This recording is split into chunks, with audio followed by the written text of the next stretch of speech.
Have you ever tried falling asleep to the distant wail of a siren no one explains? To the identical synchronized footsteps echoing through your concrete block hallway? Have you ever smelled boiled cabbage from every direction at once? Tonight, we don't travel back in time. We hide inside it. You're going to be born, grow up, and grow old behind the Iron Curtain. In a world where everything belongs to everyone, but nothing is truly yours. Where there's a line for everything, except for leaving. This is life in the Soviet Union. A place where milk comes in bags, jeans are contraband, and your political opinion is best kept folded between your bedsheets. Before we step into this gray and frozen world, hit like and subscribe if you enjoy this kind of immersive trip, and let me know in the comments, what time is it where you are, and where are you watching from? Now, turn off the lights, maybe switch on a fan to simulate the hum of a broken heater, and let's quietly enter the motherland. You're born in a hospital that smells like formalin and radiator dust. The wall beside your mother's bed has mold, but also a poster of Lenin staring directly at you, with that vacant look of someone who's never really smiled. It's an ordinary winter in the 1970s. Moscow, Kiev, Novosibirsk, take your pick. In practice, it's all the same. The sky is always gray, the asphalt always wet, the windows always fogged. The nurse lifts you like a slightly squishy loaf of bread, announces your weight, wraps you up, and disappears. You cry, not from hunger or cold, but from premonition. Deep down, something in you already knows. It'll be a long time before you taste a banana. Your mother brings you home wrapped in a blanket, inherited from her grandmother, who inherited it from the war, who inherited it from the evacuation. Your family lives in a Khrushchevka, a prefabricated concrete building designed to last 10 years, but destined to endure 70. 4 floors, no elevator, a neighbor who watches through the peephole like it's a party-assigned job. The apartment has 2 rooms, 5 people, and a fridge that only keeps butter in a state of indecision. Your father works at a tractor parts factory. Your mother, a literature teacher, earns in rubles and ideological glory. Both believe or pretend to believe, or forgot the difference. You grow up with the sounds of Radio Moscow, military marches from your grandmother's radio, and the gurgling toilet that never quite flushes. Life happens around queues, for bread, for meat, for soap. Your grandmother knows the exact time the milk truck comes. She has contacts. It's not about buying, it's about knowing who knows whom. Toys, you have some. A tin car that slices your finger if you press it wrong. A doll that only blinks one eye. A book about Pavlik Morozov, the boy who reported his own father to the authorities. You learn quickly, smiling too much raises suspicion. Being too quiet does, to dot at school. You sing the anthem with forced pride and write essays about how much you love the motherland. At 6, your favorite cartoon features a bear with a rifle. At 7, you already know not to talk politics at home, especially not with the window open. And so your journey begins in the center of an empire already crumbling, but still pretending it will last 1,000 years. You wake up to the muffled hum of the communal radiators, or is it the stairwell? You never quite know. The apartment smells of boiled potatoes and damp Soviet resolve. Your hair is always a bit greasy. your clothes a bit worn, but you are clean enough. School starts at dawn. You walk down the concrete corridor, passing the same faces you'll pass for years. Neighbors you barely know, but who know you. At school, there's always an extra teacher in the classroom, someone observing. You feel their eyes when you fidget. The blackboard says, "Lenin lives," in chalk that never quite wipes away. You sit at an old wooden desk, your elbow carving grooves into its surface. Your teacher writes multiplication tables, but your mind drifts to hunger. You'll have to skip lunch today, because the lunch line at home is too slow. Classes are rhythmic repetitions. History is glorified struggle. Geography is Soviet territories. Literature is classical heroes.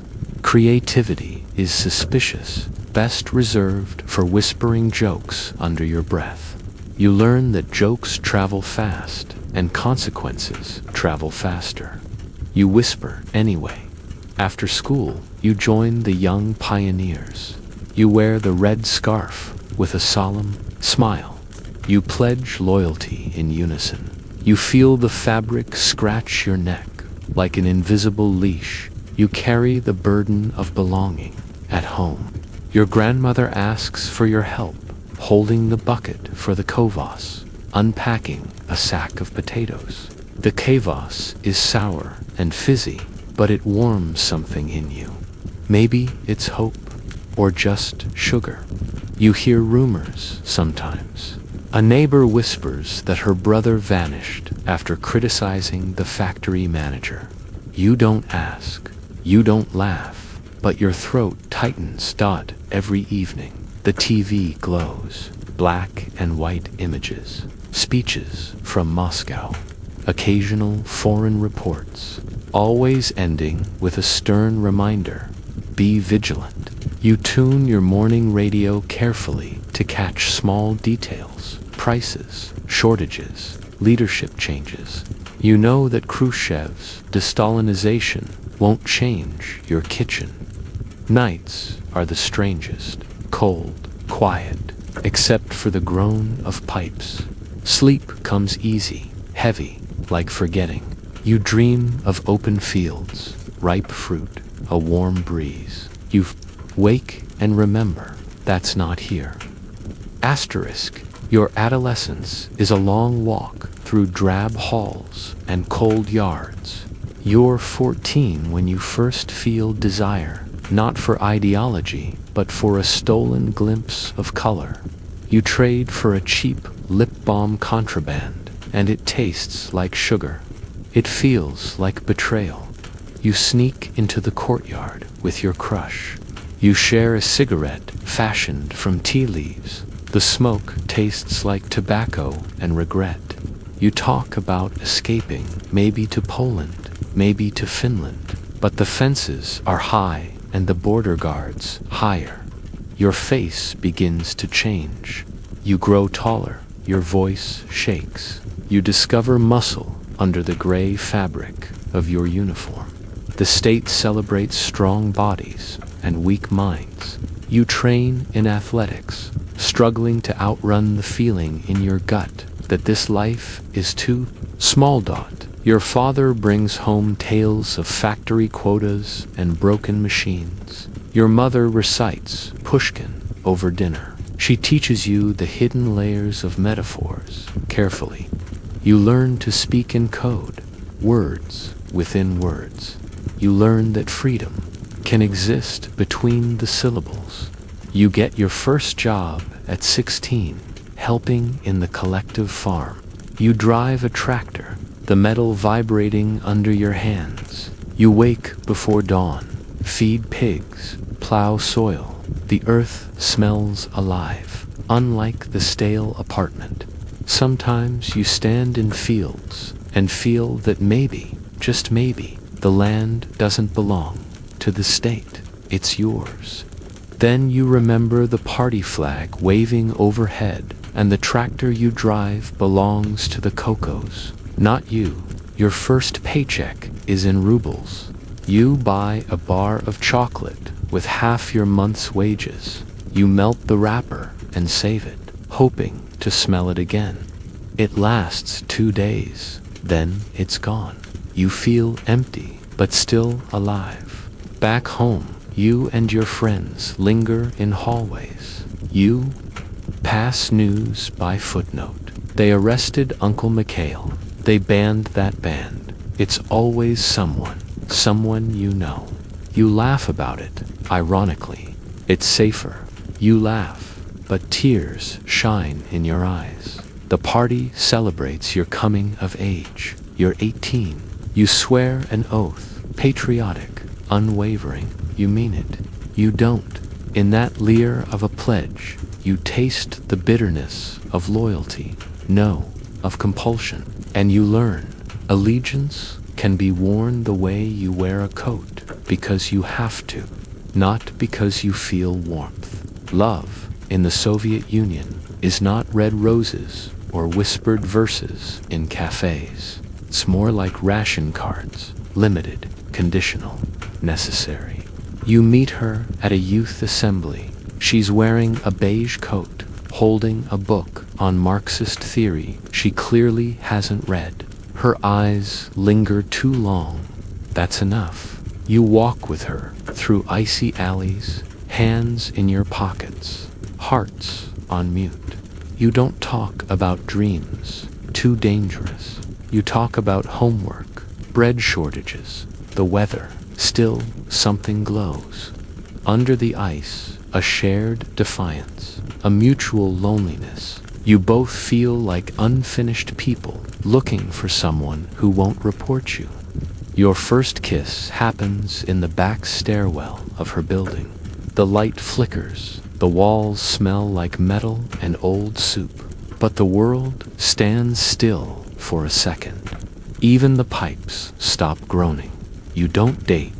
You meet. You don't go out. There's nowhere to go.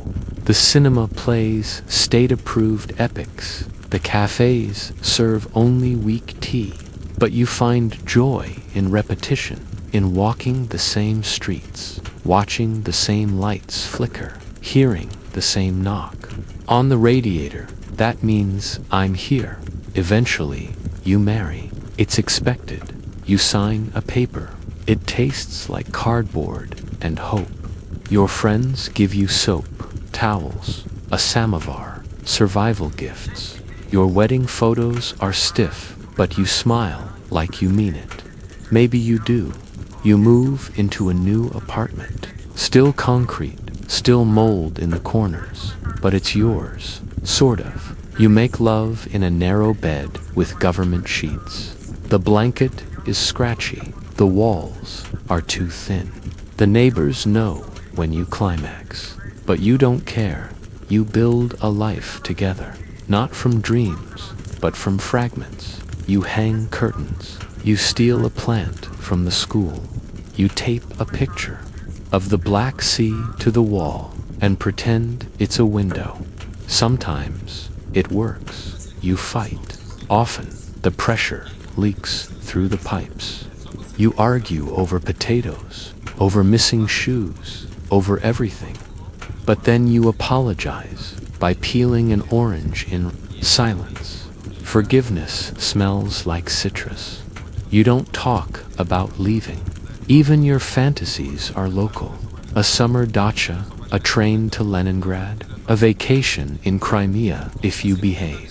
Freedom is an idea stored next to the sugar, kept high, taken rarely, and only when guests arrive. Then the baby comes, screaming, alive, urgent, born into the same pattern, the same expectations. You hold her like a revolution.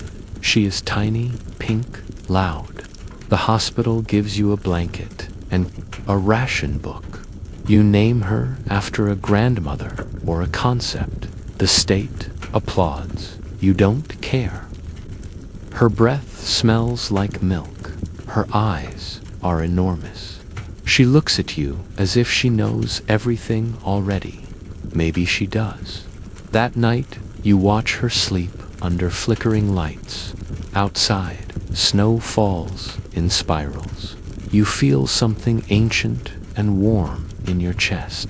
Not pride, not purpose.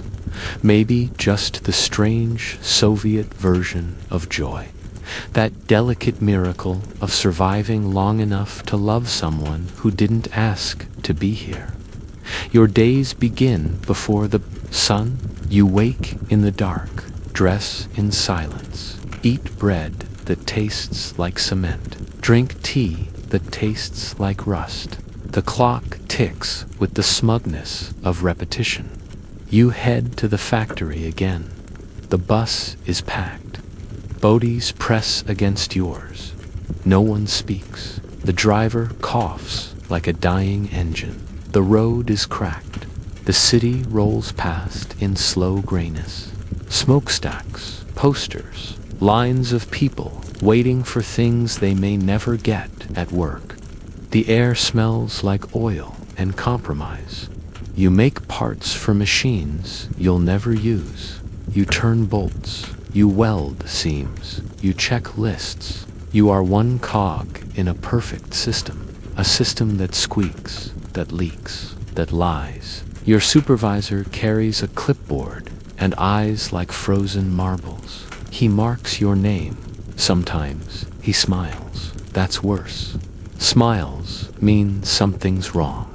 There are quotas. There are bonuses. There are meetings with slogans. 5-year plan in 4. Glory to the workers. You nod. You clap. You say nothing. You learn to survive bureaucracy like a rat in a burning maze. At lunch, you eat soup that smells like resignation. Bread with margarine. A pickle. You trade cigarettes for sugar. You listen to rumors. Someone arrested. Someone promoted. Someone disappeared. You chew slowly. Your body ages in secret. Your back aches. Your hands crack. You're 30, but you feel 50. Everyone does. The lights flicker in the locker room. You stare at yourself in the mirror. Your face is gray around the eyes. Sometimes you laugh at a joke about Stalin's mustache, at a coworker's story about smuggling jeans. The laughter is loud, quick, and always followed by a glance around the room. Joy is suspicious. You come home smelling like industry. Your wife kisses your cheek. Your daughter clings to your leg. You sit on the couch. The springs are gone. You watch TV not for entertainment, but because silence feels dangerous. On weekends, the soil is tired, like you, but still it grows, and through it all, you keep your real thoughts hidden beneath your mattress, inside your poems, behind your teeth. You tell your daughter bedtime stories about bears and stars, not about fear and checkpoints. And when she asks, "Will I be free?" you lie, gently, because she deserves a dream. Even here, especially here, something changes in the air. Not the weather, the silence. It gets thinner, more brittle. News arrives from whispers instead of loudspeakers. Someone says there were riots in Vilnius. Another says they saw American jeans on sale, legally. You pretend not to notice, but your body does.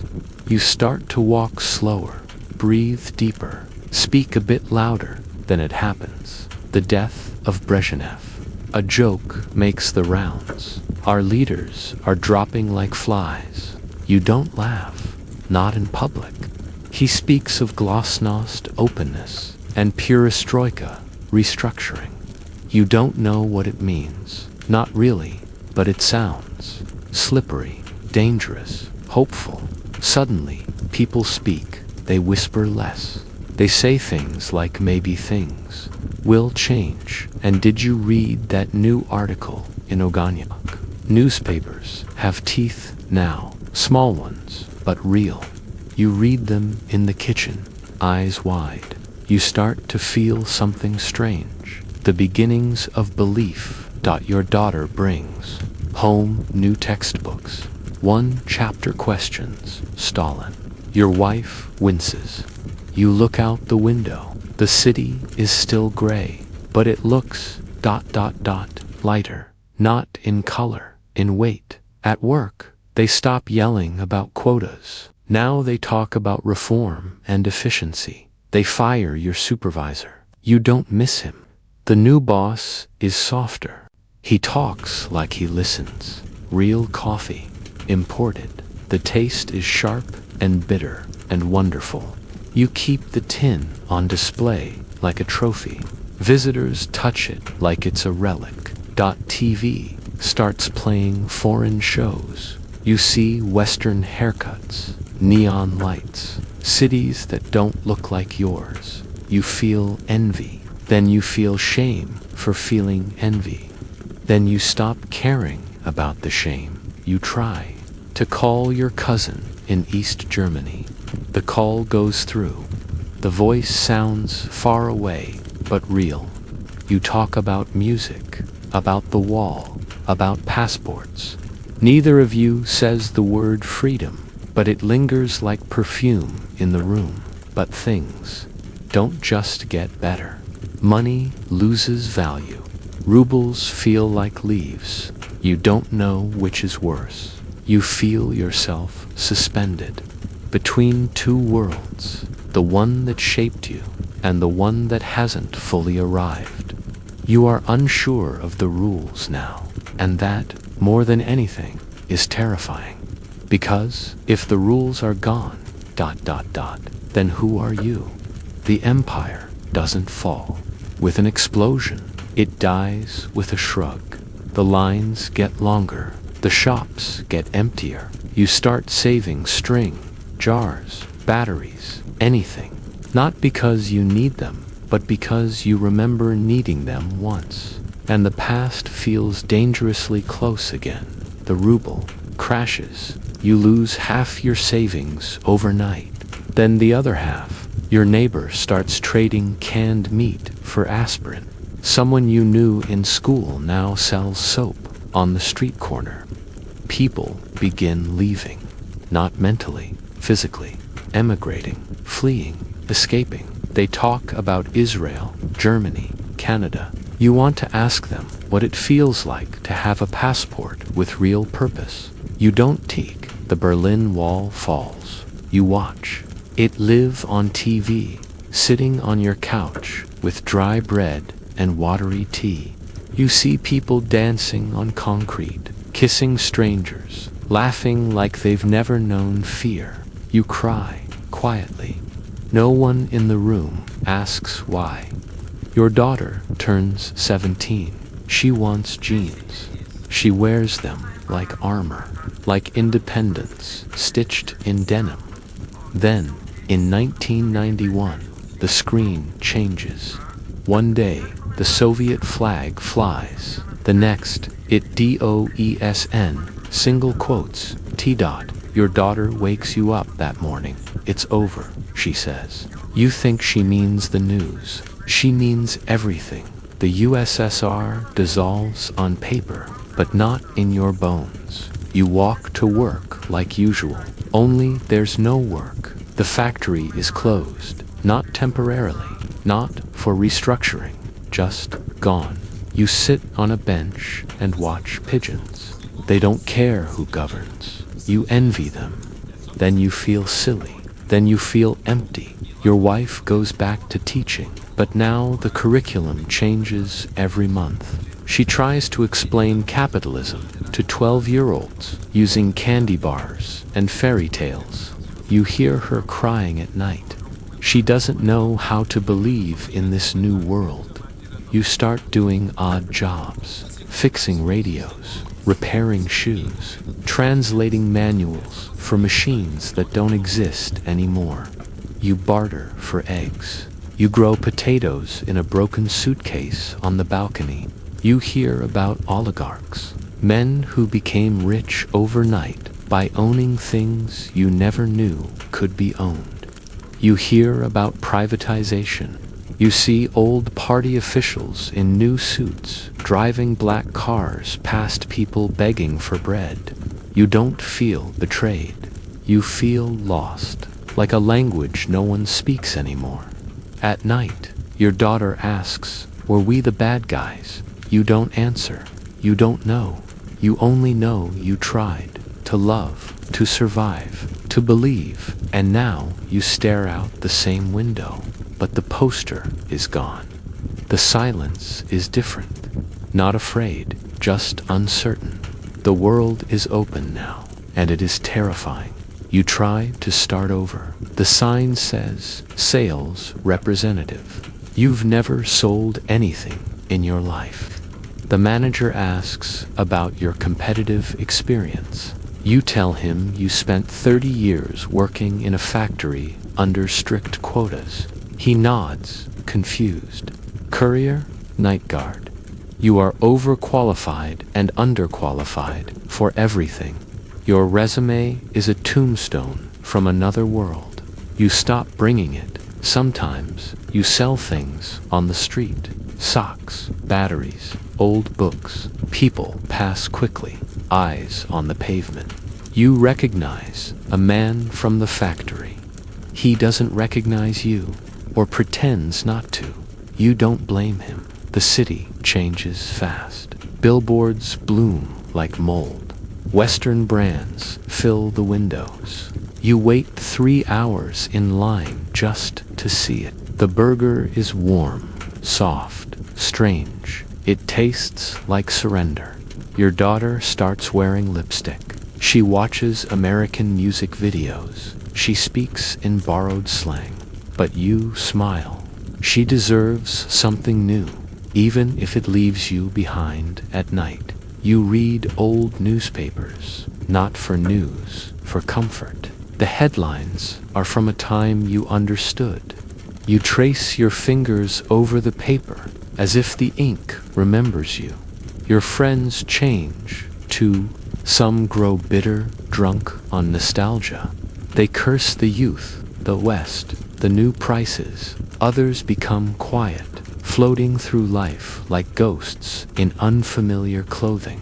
You avoid politics. It tastes like rust now. Too much talk, too many parties, too many promises that sound like old lies with new accents. The church reopens. You go, not because you believe you're not sure what that means anymore, but because the silence inside is familiar. Candles flicker like memories. No slogans, no orders, just breath. Your wife begins collecting recipes again. She makes pickles. She sings to herself. You think she's found a way to live in this new world. Or maybe she's building a small island inside it, just for the two of you. You find work as a janitor in a school. You mop floors, fix broken desks, sweep memories off the tile. The children laugh, loud, free. It's foreign and beautiful. One day, a boy asks you, "Did you fight in the war?" You say no. He says, "Then why are you so quiet?" You don't answer. You just hand him a clean eraser and keep sweeping. The sun still rises. The snow still falls. The trains still run. But something inside you no longer rushes. You walk slower now. You've earned it. Your apartment hasn't changed in 20 years. The same clock ticks above the same table. The curtains are yellowed, but intact. The TV is newer, but the images don't impress you. You leave it on for the sound. You sit more than you stand. You listen more than you speak. Your knees ache in the morning. Your back in the evening. You talk to your plants. They don't answer, but they stay. You've become a keeper of objects. Old medals, faded letters, a lighter from a friend who's gone. Everything is heavy with meaning. You dust them gently, like relics in a museum. A museum no one visits. Your daughter moves out. She marries a man who runs a business, import-export. whatever that means. You don't ask, you shake his hand. It's too soft, but he looks her in the eyes when she speaks. That's enough. You visit them sometimes. They live in a new building, tall, glassy, soulless. It smells like new paint and nothing else. There's hot water every day. She has a microwave. It scares you. Your granddaughter is born. You hold her like a fragile revolution. Her skin is impossibly soft. Her cry is loud, demanding, alive. She looks at you like you're made of another material. Maybe you are. You teach her how to whistle, how to fold paper boats. She teaches you how to use a remote. You pretend to understand. She pretends to believe you. Sometimes she asks questions. Did you have toys? Were you poor? Why don't you ever laugh in photos? You smile and say, it was just a different time. But inside, you wish you could explain the texture of that silence, the weight of gray mornings, the beauty of one apple split 5 ways. The state forgets you. No more parades, no more slogans. Your pension barely arrives, but you survive. You always have. You start to write things down. Not a diary, just fragments. Smells, faces, recipes. You hide them in a shoebox under the bed. Not for anyone, just to make sure it was all real. One morning, you catch your reflection. Your face is foreign, a stranger wearing your memories. But the eyes, they're still yours. Tired, honest, watching, and somewhere deep inside, beneath the layers of survival and silence, you feel it, the small, stubborn truth that you lived. Through it all, the world outside your window becomes quieter, even as the city grows louder. You wake to construction sounds, drills, trucks, jackhammers. They're building another shopping center, another glass tower, another thing that has nothing to do with you. Inside, your routine calcifies. Tea bread, pills. You watch people rush by on the street, their coats too bright, their voices too fast. You wonder if they ever feel heavy, if their joy is real or just practiced. You visit the market once a week. It smells like onions, wet cardboard, and ambition. Prices change every visit.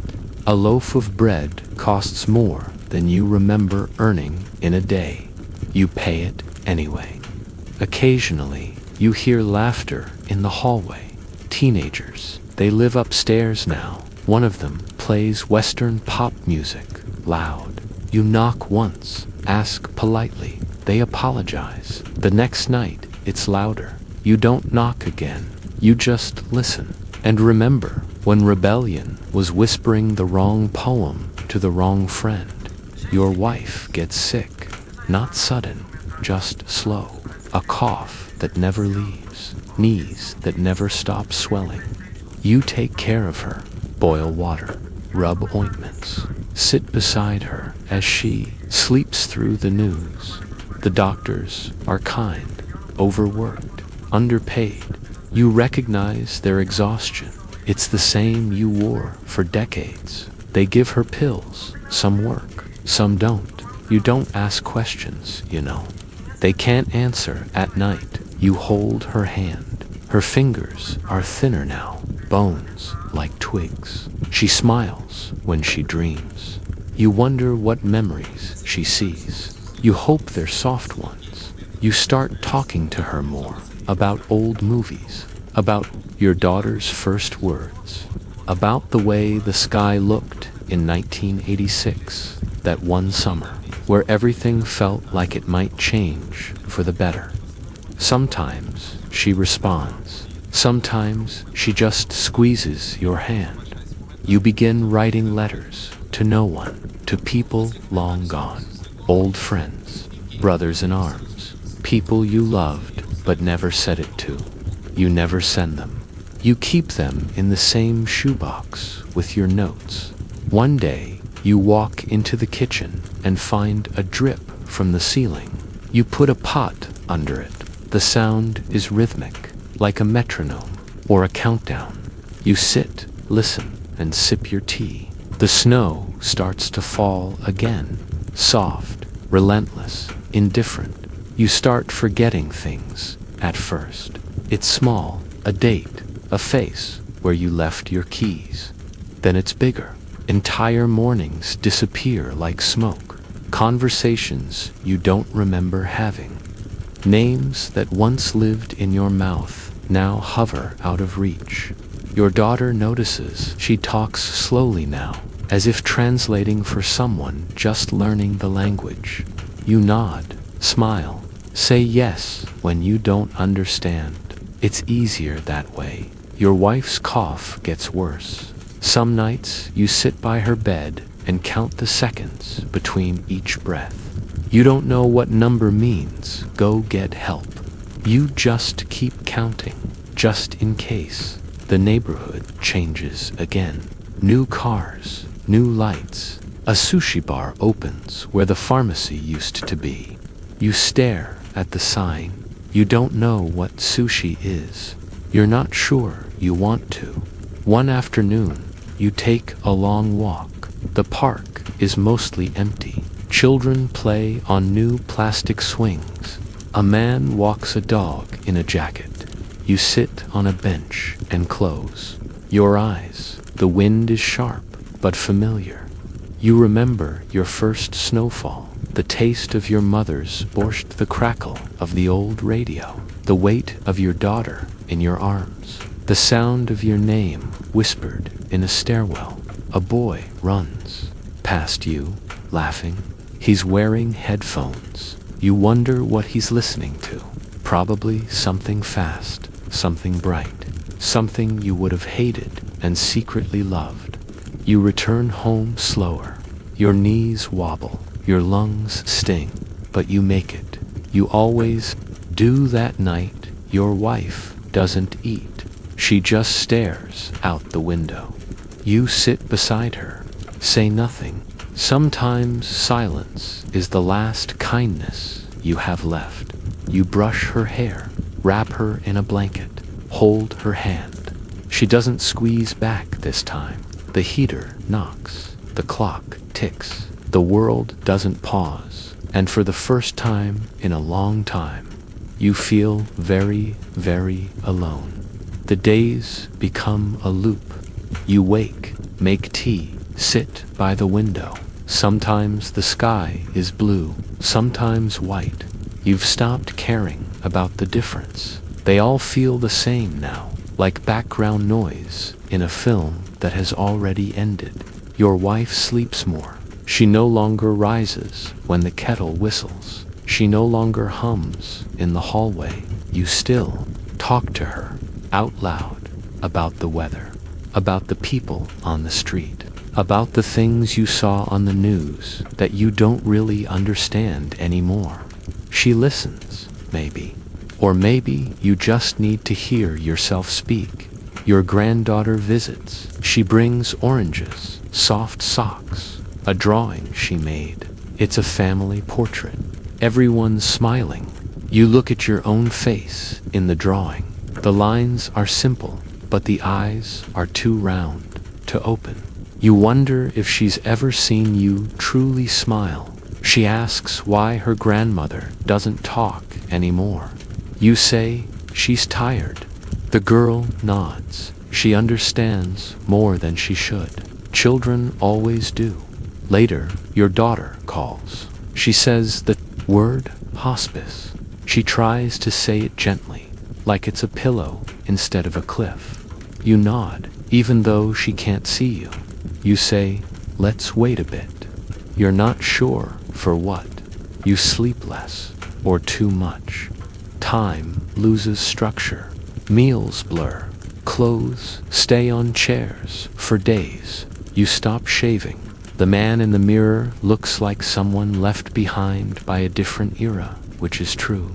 You open the drawer where you keep old things. Your pioneer scarf, a factory badge, your father's belt, your mother's sewing needle, all pieces folded into your own. You hold them like they might whisper something back. The city continues without you. You see it from your window, people rushing, cars honking, shops opening. You used to know how to walk in that tempo. Now you just watch. The pace of life has outgrown you. At night, your wife breathes shallowly. You hold her hand. You count, not the seconds now, the memories, the rooms you lived in, the trains you caught, the things you never said. You whisper them now, into her ear, into the silence, into the cracked plaster of your shared life. And somewhere between words, you feel something loosen, a thread pull free. She exhales and does not inhale again. The funeral is small, not because you want it that way, but because that's how life works now. A few old neighbors, a cousin, your daughter, your granddaughter. You stand beside the coffin like a forgotten statue.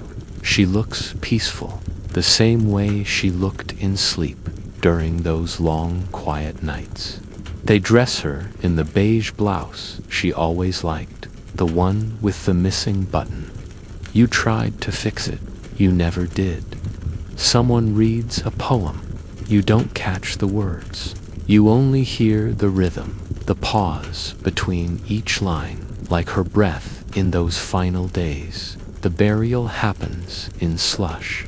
The ground is half frozen. The priest stumbles. The gravedigger smokes. The air smells of soil and cigarette ash. You lower your head, not in prayer, in memory, in exhaustion. Afterward, people gather in your kitchen. They eat, drink, tell polite stories. You nod, smile when expected. You pour vodka without shaking. You listen without absorbing. Your granddaughter sits on your lap. She doesn't speak. She just leans against you. Her small body is warm, solid, alive. You anchor to that. When everyone leaves, you wash the dishes slowly. One cup, one plate. The silence feels deeper now, not heavier, just more honest. The bed is too big. You sleep on your side, the one you always took. You leave her pillow untouched. It still holds the shape of her absence. In the following days, the house becomes a monument. Every object she touched feels sacred. Her shoes stay by the door, her comb on the dresser. You dust around them, not over. Your daughter offers to move in. You say no, not yet. You're not ready to share the quiet. The days pass like molasses. You start to mark time by the kettle's whistle, the trash collection, the occasional knock from the neighbor below. You forget to eat. Then you remember. Then you forget again. You write her a letter, not because there's nothing to say, but because you've already said enough. Words now feel like tiny, delicate creatures that shouldn't be wasted. You save them, hoard them, spend them only when the silence gets too loud. The neighbors ask how you're doing. You say, I'm fine. You're not.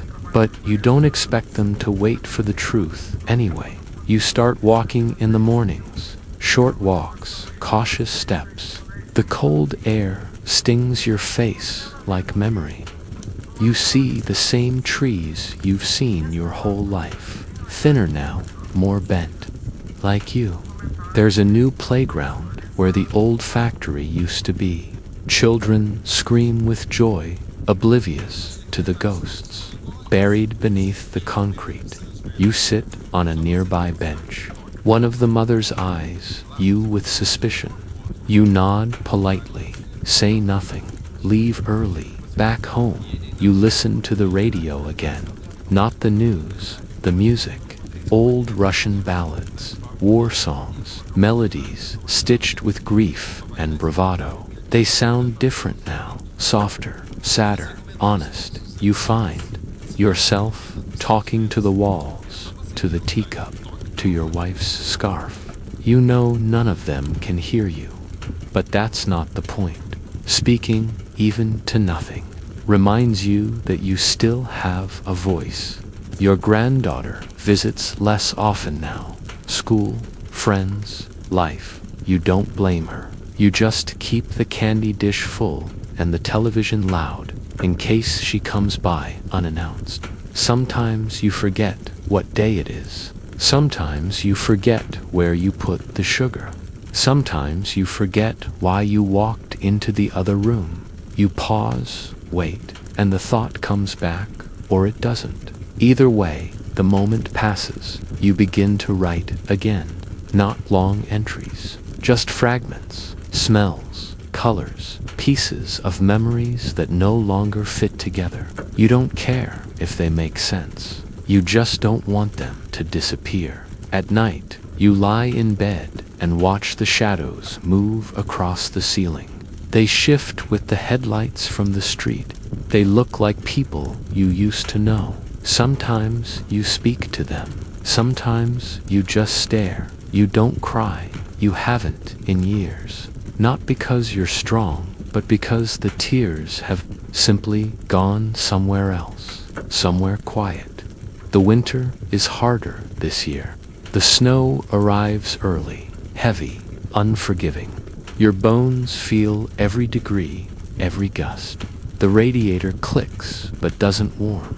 You wear 2 sweaters, 3, sometimes. You stop leaving the house. The world outside is too fast, too loud, too full of things you don't recognize anymore. Brands, phrases, music that sounds like static.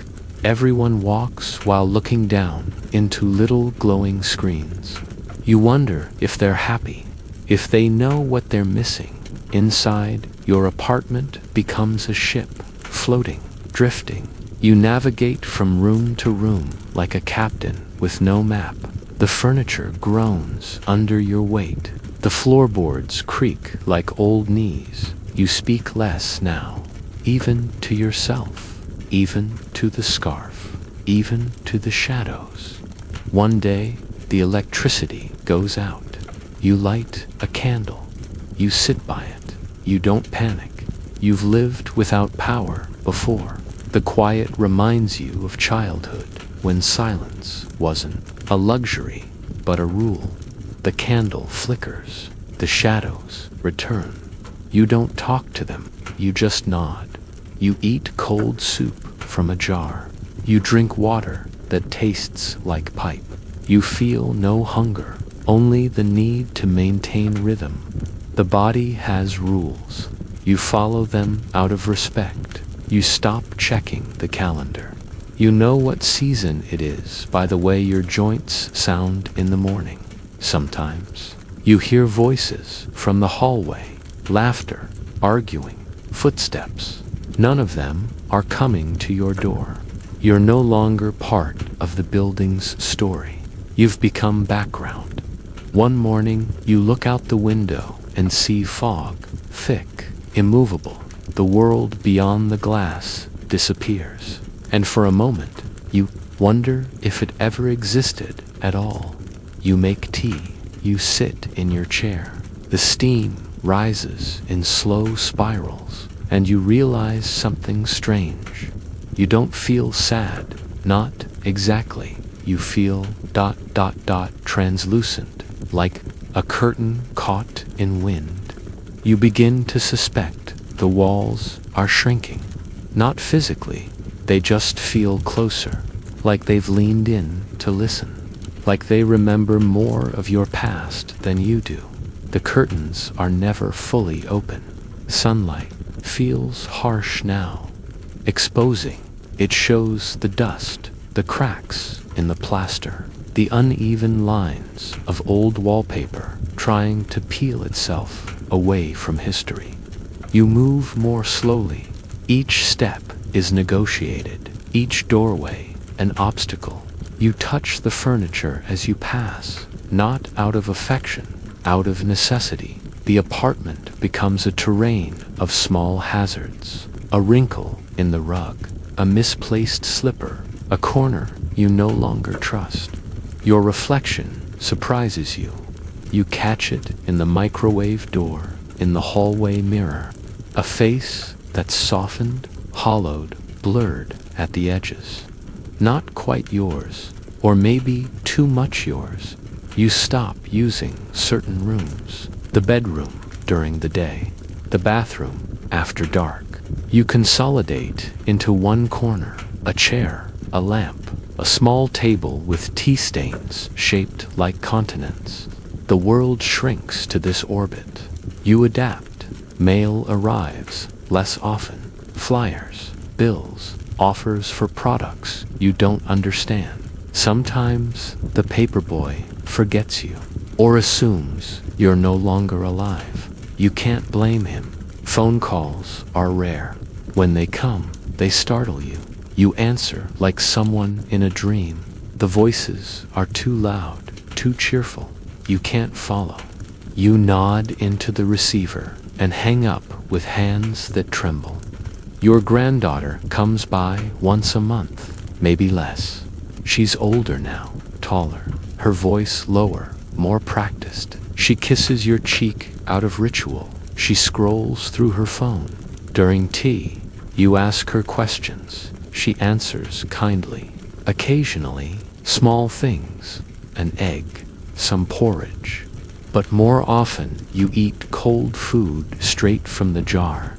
It tastes like memory or indifference. You can't tell which. You talk to your wife every night. You say her name before bed. You tell her what you saw on the street, what you dreamed, what hurt. You pause after each sentence as if she might respond. The dreams return, not nightmares.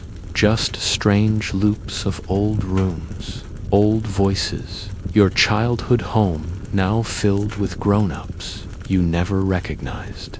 You wake with their names in your mouth. You forget them before your feet touch the floor. The clock ticks. The radiator hisses. The city moves on without you, and you begin to feel ... optional.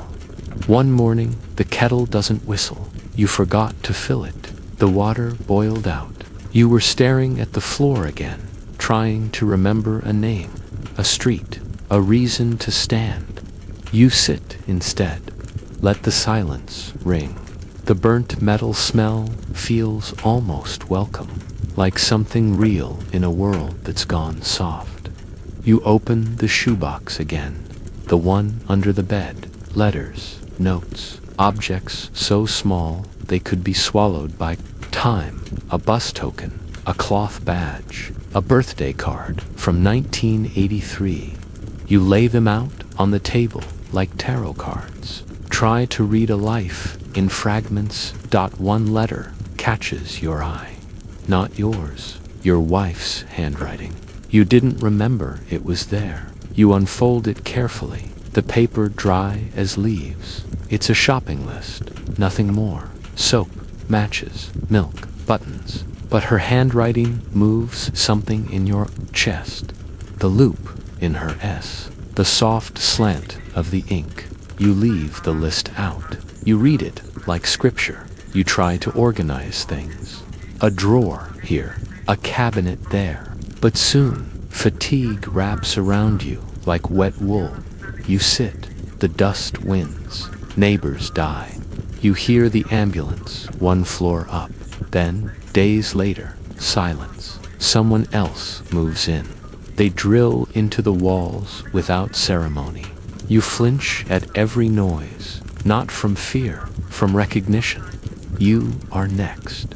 You start sorting through clothes, not to donate, just to touch them. The sweater from your daughter's wedding, the coat your wife wore the day the snow fell in. May you hold them to your face. Breathe them in. They smell like fabric now, nothing more. One day, you forget your wife's voice. Not entirely, just the exact timbre, the shape of her laugh. You try to recreate it. It doesn't come. You whisper her name again. It doesn't help. So you do what you can. You talk to her like she's the air, not asking for memory, just presence, just the illusion of company. You consider writing your will, but what would you leave? A chair, a teacup, a history no one asked for. You decide not to. Let them find what they find. Let the mystery remain. You close your eyes often now, not to sleep, just to rest from seeing. When you open them again, the room is always exactly the same, but you are not cruel. It's just indifferent. The world doesn't hate you. It simply no longer notices. You're a light bulb in a forgotten stairwell, still glowing, but no one's reaching for the switch. The mail stops entirely. The landline rings only for wrong numbers. You answer anyway. Sometimes you let the caller speak for a minute before you tell them they've made a mistake, just to hear a voice. The kettle breaks. You don't replace it. You heat water in a pot like your mother used to. The old ways feel more honest. The gas flame flickers like it remembers her hands. Your daughter visits with groceries. She looks tired. You don't ask why. You just take the bags and thank her. You tell her she looks beautiful. She looks surprised, then guilty, then grateful. After she leaves, you bite. 1. It's soft. 2. Sweet. You miss the tart ones from your childhood. Miss how things used to taste like weather, not factory. You sleep more now, not deeply, just often. Short naps in the chair, in bed, at the kitchen table. Sleep becomes your default state. Like the body has decided waking up is no longer required. Dreams grow clearer. Faces from 50 years ago walk through your apartment like it's their home. They speak in full sentences. They touch your shoulder. You don't want to wake up sometimes.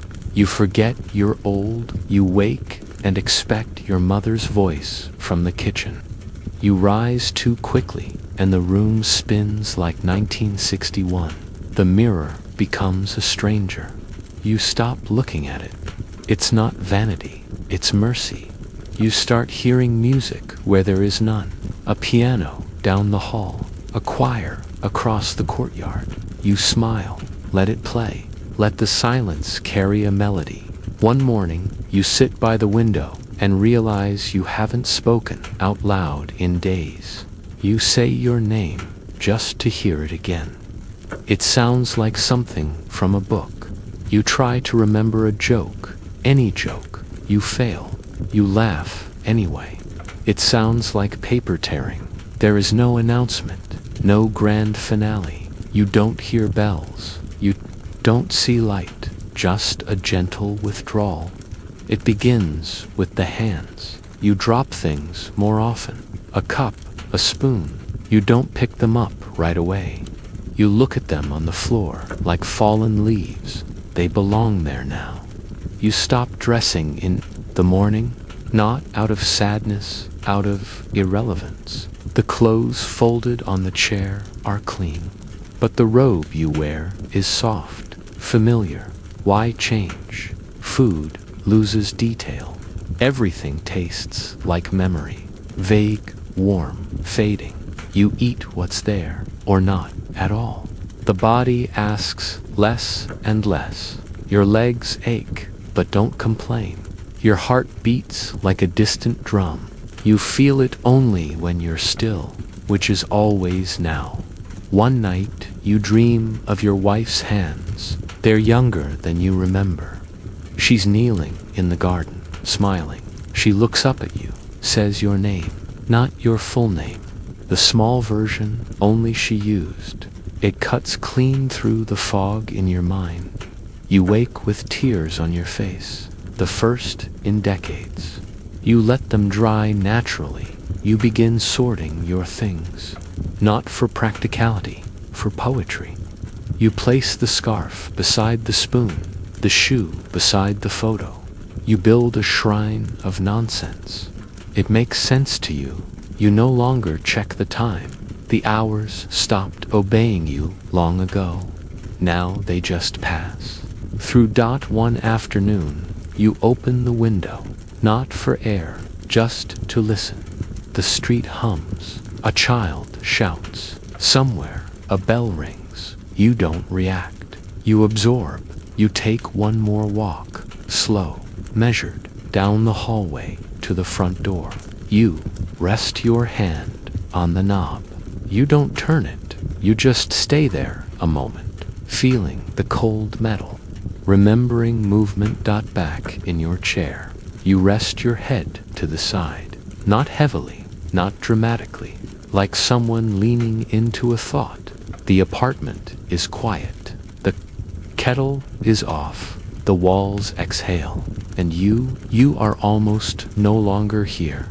You become increasingly aware of your body, not in a youthful, physical way, but in the way an old house remembers its creaks. Every joint, a hinge. Every breath, an old door opening. You wake up and take inventory. Fingers, yes. Toes, yes. Memory, maybe. Sometimes it feels like your body is trying to archive itself, recording each pulse, each ache, as if preparing for someone to find it later. A biological farewell letter. Your heartbeat sounds louder in your ears now, not faster, just louder, as if trying to remind you it's still doing its job. You begin to lose track of where you are in the apartment. You walk into the kitchen and forget what you came for. You stare into the fridge as if it might answer. Your legs carry you, but only under protest. You shuffle more, each movement accompanied by a soft grunt or sigh. You start talking to your knees. You ask them politely. Sometimes they comply. You try to read. Old novels, manuals, the back of the cereal box. But the letters blur and the lines swim. You read the same paragraph 6 times, then give up. You place the book down as if it failed you, not the other way around. The shoebox is still there. You open it now with reverence. You begin to narrate it aloud, as if hosting a museum tour. This postcard came from Minsk. I never replied. No one is there to hear it. But the words help organize the air your granddaughter visits. She helps. You bathe. You hate that she sees you like this, fragile, unsure, flesh without its armor. But she is gentle. She washes your hair like it's made of gold. She dries your hands slowly. You smell her shampoo. You smell spring. Later, when she leaves, she forgets her scarf. You hold it to your chest. You place it on your lap like an animal. The apartment grows more silent. Even the pipes seem tired. The radiator barely breathes. Sound more real when they exit your mouth. You write one last letter. You don't sign it. You place it in the box. Planes, no banners. Just clouds shaped like countries that never existed. You wake with the taste of soil in your mouth. You do not mind it. You begin to rearrange things without thinking. The spoon shifts from left to right of the sink. Edge, the photo turns slightly, just enough to catch the light. You are not tidying. You are staging, preparing, giving each object its cue for the final act. Your robe is always draped the same, way now over the chair's back, arm hanging like an empty sleeve, waiting for a wave. The bed remains made. You don't sleep in it anymore. You rest in the chair. It's closer to the window, closer to the sky. You eat less. A cracker here. The body, it seems, is also letting go, piece by piece, function by function. You watch the sky change. Color, gray, white, violet. You note each transition like a scientist observing something for the last time. You begin speaking to the apartment itself. You thank the walls for holding. You thank the floor for catching you when you fell last winter. You apologize to the mirror. You write a list, not for groceries, just names, people, faces. Some are spelled wrong. Some are incomplete. Some are just initials. Move. You know it's not for you, but still, you listen until the silence returns. And when it does, it feels ... satisfied. You polish the samovar one last time. Not well, just enough. You place it back in the cabinet. Close the door gently, like tucking in a child. You take your last piece of chocolate, the one you've saved since spring. You break it in two, one piece for now, one for never. You taste it slowly. It is sweet. It is bitter. It is everything. You open the window, not for air, for farewell. The wind lifts the curtain, brushes your cheek. You whisper your name one final time.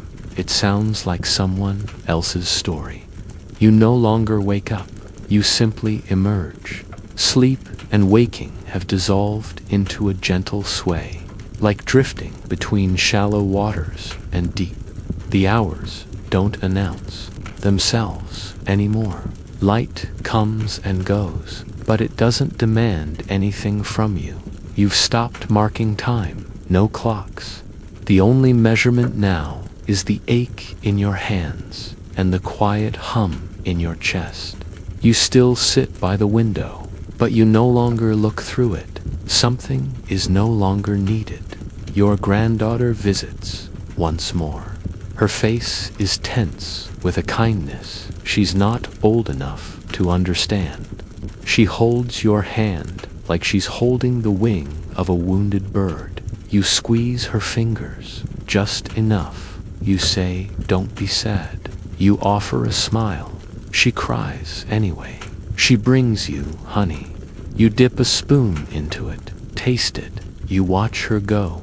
You know it's the last time. Not because anything dramatic happens, but because your body tells you, in the silence that comes afterward, in the stillness that wraps itself around your feet like a cat settling in for the night. You speak aloud to no one. Almost there. You don't mean a location. You mean a state. You stop eating, not out of choice. The body simply forgets. The water you sip tastes more like wind than anything else. You enjoy that. You dream again, this time of the sea. Not one you've ever seen, but one you feel you've known forever. Waves without violence. Sky without edge. Voices come in those dreams. Familiar, but with faces erased. They hum lullabies, finish your sentences, braid your memories into new shapes. You start feeling lighter. Your body, your regrets, your needs, all loosening like buttons on an old coat. You feel the wood press into your spine. It feels like being held. The radiator clicks once, then goes quiet, and for a full minute, the world forgets to breathe. So do you, but you return, just briefly, one last sip of air, not sure whose. Then you close your eyes. Again does for a moment, maybe longer. There is a morning when the teacup stays dry. The shoes by the door remain untouched, one slightly tilted, as if you'd return to adjust it any second. The room smells of dust and linen and a faint trace of soap. No sourness, no sickness, just stillness. Light creeps across the wallpaper. No one notices. The light doesn't care. It touches the photo on the shelf. The one of you and your wife, standing in front of the birch trees. She's mid-laugh. You're looking at her, not the camera. The chair holds your shape, but not your warmth. The cushion has flattened under your weight. The robe draped on the back has slid slightly, like it's giving up its posture. The window is ajar, just enough to let the curtain move. Still no answer. A few hours later, your daughter arrives. She uses her key. She steps in with groceries and a soft voice, ready to say hello in that careful tone she uses. When she's unsure of your clarity, she doesn't need to speak. The apartment answers. For her, she doesn't cry. Not right away. She sits in the chair across from yours. She looks at the photo. She takes your hand. She doesn't recoil at the cold. She says, "Okay," and the word floats in the air like dust in sunlight. Later, the officials arrive. Quiet men, respectful, gloves, papers, a stretcher. They don't touch anything. They don't have to. They see you as routine, but not unkindly. They ask questions. She answers softly. They leave quickly. She opens the windows wide. Fresh air pours in, not to erase you, just to greet what remains. She tidies, not too much, just enough. She folds the robe. She places the teacup in the sink. She presses her lips to your scarf. She takes the shoebox. She doesn't open it, not yet. She places it in her bag, as carefully as someone carrying a sleeping child. Then she turns off the light. Just one. The room, darkens, dot completely, just enough to say, this chapter is done. The apartment stays quiet after you're gone. Not mournful, just quiet. Like a page no one is writing on anymore. Your daughter visits a few more times. She waters the plants. She wipes down the counters. She opens the windows just enough to let time in. She doesn't stay long. The air is too still, too full of you. Eventually, she begins sorting. Not in one dramatic sweep, but gently. One drawer at a time. One shelf. One photograph she holds for a full minute before placing it in a box. She finds things she didn't know existed. Old ration cards. A broken comb. The belt her mother always hated. A tin with 2 coins and a single match. She smiles at these things. Sometimes she cries, but more often she just breathes deeper, as if exhaling what's been stuck for decades. The neighbors notice the lights don't come on anymore. They walk slower past your door. One of them tells their grandson he used to sit in that chair for hours, never said much. The boy nods, then forgets. Downstairs, someone hangs a flyer for piano lessons. It curls at the corners. No one tears off the tabs. The mailbox stays empty. Eventually, the building supervisor stops opening it. Spring arrives. Someone opens the window above yours and shakes a rug. Dust drifts down like memory. A bird lands on the ledge where you used to set breadcrumbs. Inside, your chair is still there. The cushion holds its dent. The table still bears the tea stain. A continent slowly evaporating. No one rushes to change anything because no one knows what should be preserved and what should be let go in time.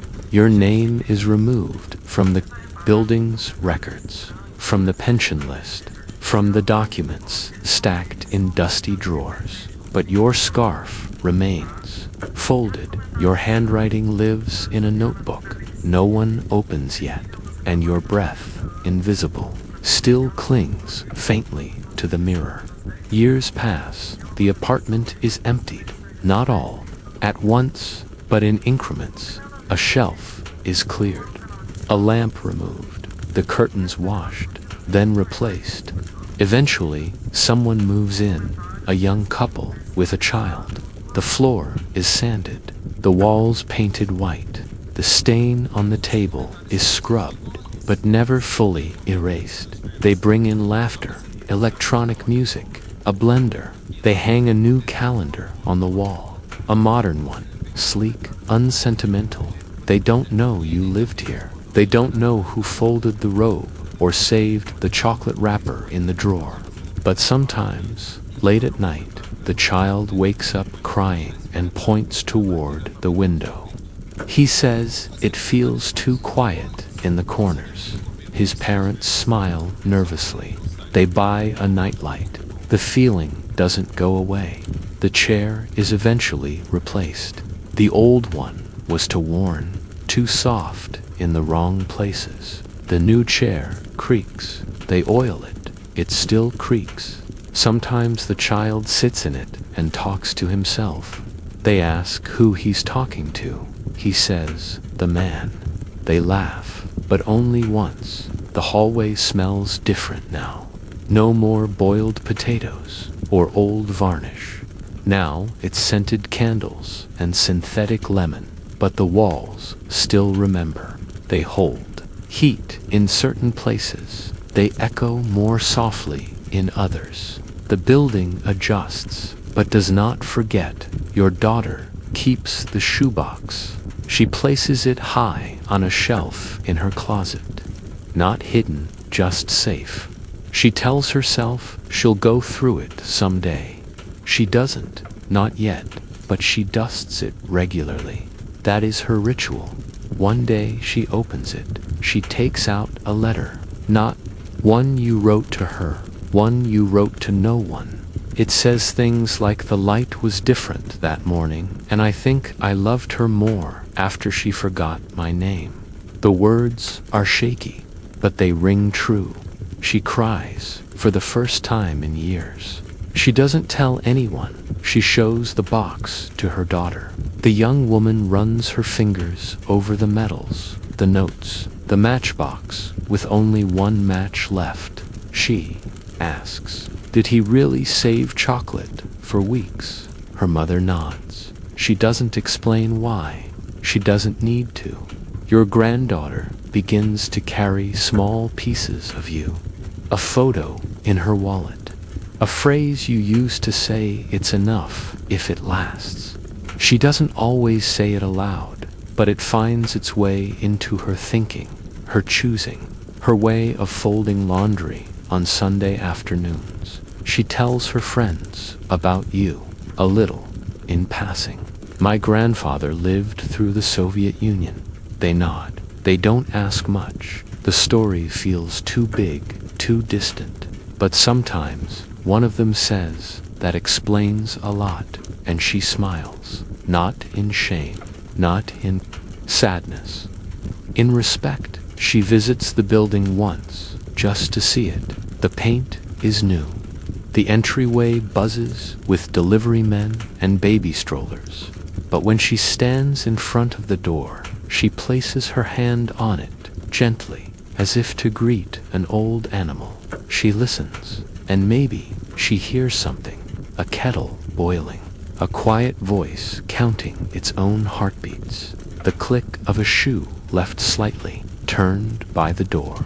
Or maybe she hears nothing at all, just the sound of her own breath. Suddenly steadier, she walks away with a piece of you tucked behind her ribs. Not loudly, not often, but enough.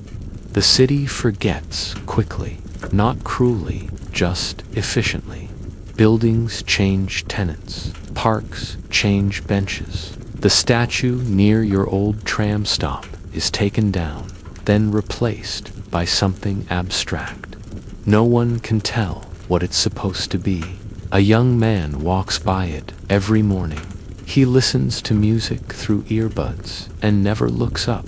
But one day he does. He pauses. Something in the curve of the concrete reminds him of his grandfather. Or maybe just a story someone once told about someone else's grandfather. Either way, he He stands there longer than usual. Then he moves on. That's how you persist now, as flashes, as background radiation, as coincidence. Your granddaughter studies history. Briefly, she reads about gulags and propaganda, but also about jazz records smuggled on X-ray films. She laughs, she cries. She doesn't know why both feel connected. She writes a paper called Quiet Resistance. The professor gives it a B+, says it's too personal. She doesn't revise it. One evening, she plays a song for her mother, an old Soviet lullaby she found online, digitized and distant. Her mother hums along before she realizes it. The tune makes her chest tighten. "Where did you find that?" she asks. The granddaughter shrugs. "I think it found me." That night, the shoebox comes down again. They go through it together. This time, they take their time. They hold each item like it might melt. They don't talk much, just point, nod, breathe. They find a fragment of a letter, torn in half. Only the words, ... Even if I vanish, I hope something stays, ... remain.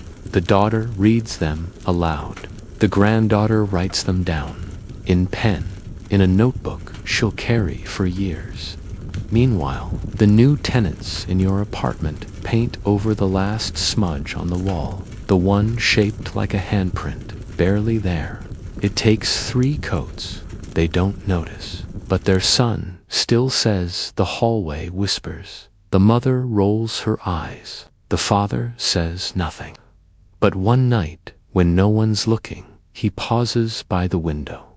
For just a second. He looks out, as if expecting to see someone. He doesn't. But he feels less alone. The granddaughter is older now. She's moved to a different city. Her apartment is small, but warm. There are books stacked by the bed, photos on the fridge, a plant that's dying slowly but politely. She lives a life her grandfather could not imagine. Borderless, digital, saturated with choice.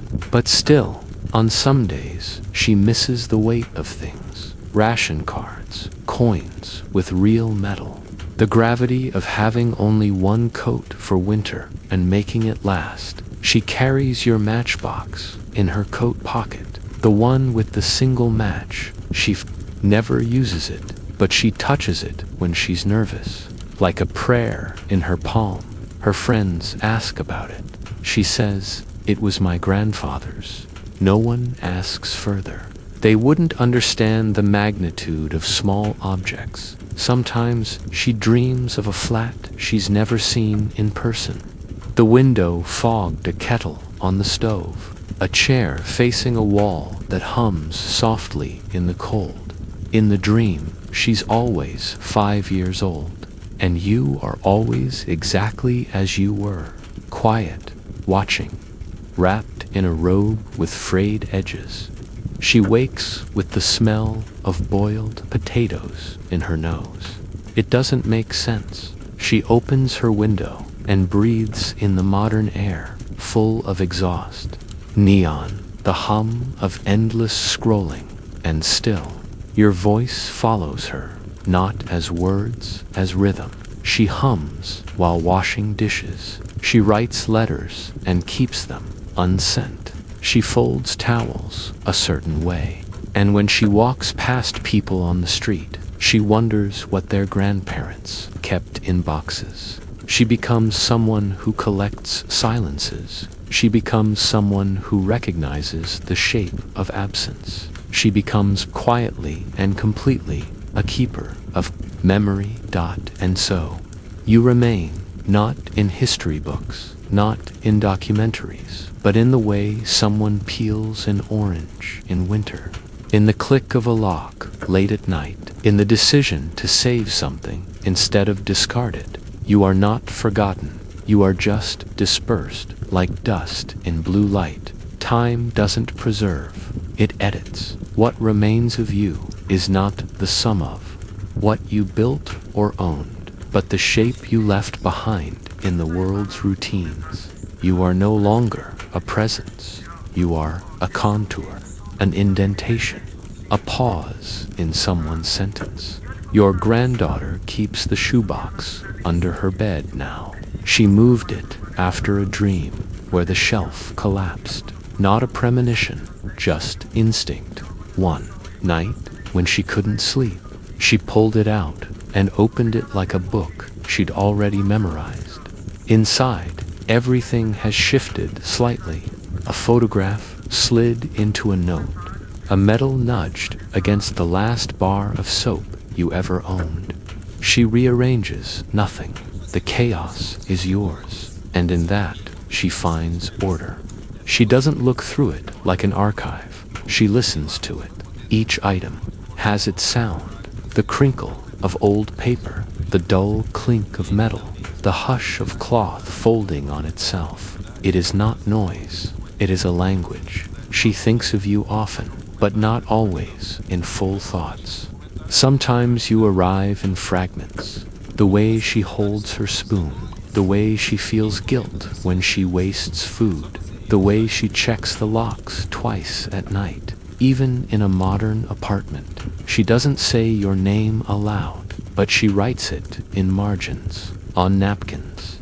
Once on her arm, during an exam, not as a cheat, but as courage. And then, one day, she speaks of you publicly. She is invited to a small panel at a university. The topic, personal histories of the Soviet era. She almost declines. But the night before the deadline, she dreams of snow falling inside a living room. Quiet, but not cold, she accepts. On the day of the panel, she wears a scarf that used to be her mother's. You never saw it, but she swears it smells faintly of the apartment, a specific room, maybe the kitchen. She doesn't use notes. She tells a story about a man who saved one match, peeled oranges with care, and never once raised his voice, even when the world around him shattered in slow motion. She says, he wasn't a hero, he was an anchor. The audience is quiet. No one claps right away. Then someone does. Then another. She smiles. It doesn't feel like performance. It feels like return. That night, she walks home alone. It starts to snow. She doesn't rush. She lets the flakes collect on her coat, on her sleeves, on her hair. She imagines what you'd say likely nothing. Maybe a gesture, a nod toward shelter, a raised eyebrow if she forgot her hat. She steps into her building. The air smells like new paint and distant soup. She climbs the stairs slowly. The silence follows her, not as threat, as inheritance. At home, she makes tea. She opens the window. That would make it strange. It's subtler than that. It's in the way she folds her socks, heel tucked just so. In the way she saves the last piece of bread, even when she isn't hungry. In the way she stops in front of quiet buildings and waits for no reason at all. It's as if you're still there, not watching, not haunting, just present. Like heat left in a chair after someone stands up. Her friends don't understand it. They ask about you sometimes. Was he strict? Did he talk about the war? She says no. She says you were quiet, that you smelled like old paper and lemon soap, that you used to stir your tea twice, never 3 times. That's the story now. Not your medals, not your work, not your passport. The tea, the silence, the match. She moves apartments again. Bigger this time. Her job pays well. There are 2 sinks in the kitchen, a dishwasher, a balcony with a view of glass buildings that reflect each other in infinite recursion. She tries to like the view. She tells herself it's progress. Still, the shoebox comes with her. wrapped in a towel, carried in her lap during the taxi ride, set gently in a new drawer. The night after the move, she finds herself staring out the window, her hands wrapped around a cup. She doesn't remember making the tea. She just knows it's warm. She lights a candle, just one, not for ceremony, just to see something flicker. And she speaks aloud, "If you could see this," then stops, not because she's unsure, because she knows you do. Later that month, she starts recording memories, not big ones, tiny ones. The smell of winter laundry, the creak in her grandmother's hallway, the strange joy of peeling a potato in one perfect spiral. She doesn't call them stories. She calls them evidences. She shares one online, a short paragraph about you falling asleep with a pencil in your hand. People react. They say things like, "This reminds me of my grandfather.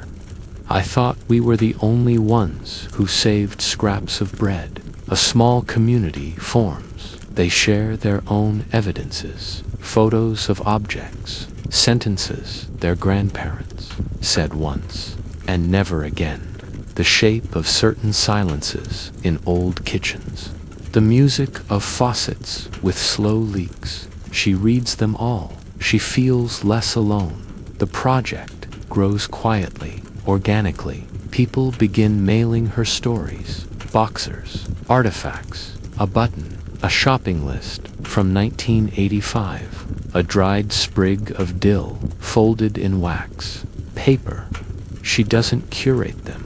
She shelves them. She builds a room, eventually, not a museum, something softer, a space where people can sit and hold things. She calls it the Still Archive. There is no admission fee, just a request. Bring something that mattered once, even if you don't know why. And in the back of the room, on a small table under a lamp, sits your matchbox, still unopened, still full of the silence that defined you, still waiting. Years pass again, not loudly. Years never do. She grows older. Her hair softens in color. Her walk becomes more deliberate, but her eyes remain quick, observant, trained to notice details others miss. Cracks in sidewalks, the way someone touches their sleeve when nervous, the sound of a train that doesn't stop but passes close enough to be counted. She stops opening the shoebox, not out of forgetfulness, out of reverence. There is nothing new to discover in it, and nothing old to replace. Some objects should be allowed to sleep, but she still glances toward it sometimes. When the house is especially quiet, the Still Archive remains open. Visitors come in small waves, students, elders, people looking for their own versions of you. Some cry, some leave, behind objects without names, a comb, a chess piece, a folded note that simply says yes.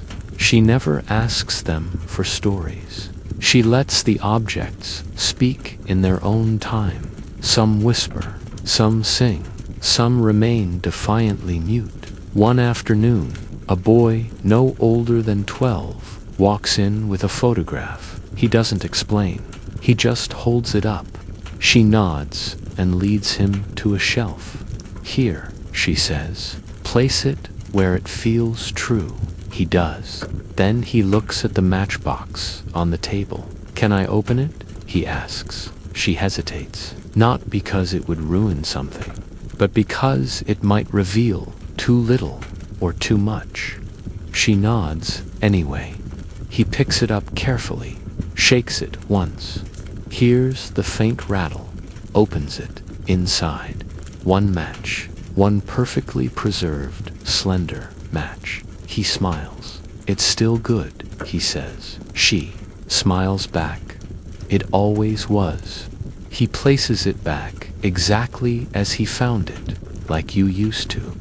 she writes. There's something sacred about what doesn't burn, about what simply waits, about what refuses to vanish, even when everyone expects it to. She doesn't sign it, folds it, and tucks it into a crack in the archive wall, a private addition to a public silence at home. She starts dreaming of you less, but when she does, the dreams are simpler. You're not in them as much as felt in them, like temperature, like the weight of a blanket, like the faint sound of a radio 2 rooms away. One day, she walks into a second-hand store and finds a copy of a book you once quoted. She buys it, doesn't open it for weeks. Then, one night, she reads a line and laughs because it's exactly what you would have said, not the words, but the timing of them. She doesn't tell anyone. Some things, she's learned, are meant to be carried, not shared, and so you remain, not in form, not even in name, but in rhythm, in pause, in the instinct to save a match, even when there's no darkness around. With each passing year, the details of your life become softer, not erased, just rounded. Your granddaughter finds herself unsure of certain facts. Were you born in 1939 or 1940? Did you meet your wife at school or at a factory meeting? Was it tea you drank every morning or just hot water when there was no tea? She stops trying to correct herself. Accuracy starts to feel less important than essence. She begins to tell stories about you to people who never met you. Her partner, her child, a student who reminds her of a younger version of herself. She tells them that you used to hum a melody no one could name, that you made soup from whatever was available, that you once spent a whole winter writing a single letter. She doesn't mention that you never sent it. One day, she is asked to write something for an exhibition, a short text about memory. She sits at her kitchen table, the window open just enough to let in the hum of evening. She writes, some people leave behind monuments, others leave a room that still feels full, even when the chair is empty. She doesn't write your name. She doesn't need to. Later, at the exhibition, someone reads the line aloud. A stranger. The words hang in the room like the scent of old wood. Someone else says, that sounds like my father. Another says, it reminds me of my neighbor. And in that moment, your life expands. You are no longer one person. You are a type, a vibration, a texture familiar to those who lived through silences they didn't choose back home. Your granddaughter finds herself staring at her own reflection. She sees your eyes, not exactly, but the shape, the wariness, the caution, the flicker of humor behind restraint. She wonders what you would have made of her life, her books, her apartment, her quiet defiance. She hopes you would have approved, or at least recognized her effort. That night, she lights the match, not in ceremony, not in grief, just because the power went out for a moment. A storm, nothing serious. She watches the flame flicker, smiles, then gently she blows it out. The room returns to shadow, but it feels warmer than before. The box goes back in its place, not empty, just altered, like memory. There is a moment somewhere in your granddaughter's 40s when she realizes she no longer knows where you end and where she begins. It isn't dramatic. There's no revelation, no trembling hands or falling rain. It happens while she's peeling potatoes. The radio is on. A song from somewhere in the 70s is playing, crackling, dusty, and she realizes she's humming your tune, the one with no name. She stops for a second, smiles, and keeps peeling. You are not in the room, but the gesture, the rhythm, is yours. Later that night, she finds herself explaining something to her child. A story, a habit, a superstition. The child interrupts. Did that really happen? She pauses, and instead of answering yes or no, she says, "It's real enough." The child accepts that. That becomes the rule. She tells people you were gentle, but strict with yourself, that you never wasted anything, not even time, that you loved bitter chocolate and refused to buy new clothes if the old ones could still be mended.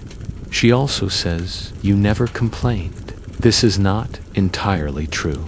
You did complain softly, and usually in metaphor, but the shape of the story requires silence. Now, so she edits. She turns you into the version that holds best in the mouth, a memory built for retelling. Years pass. Her own hair turns silver at the edges.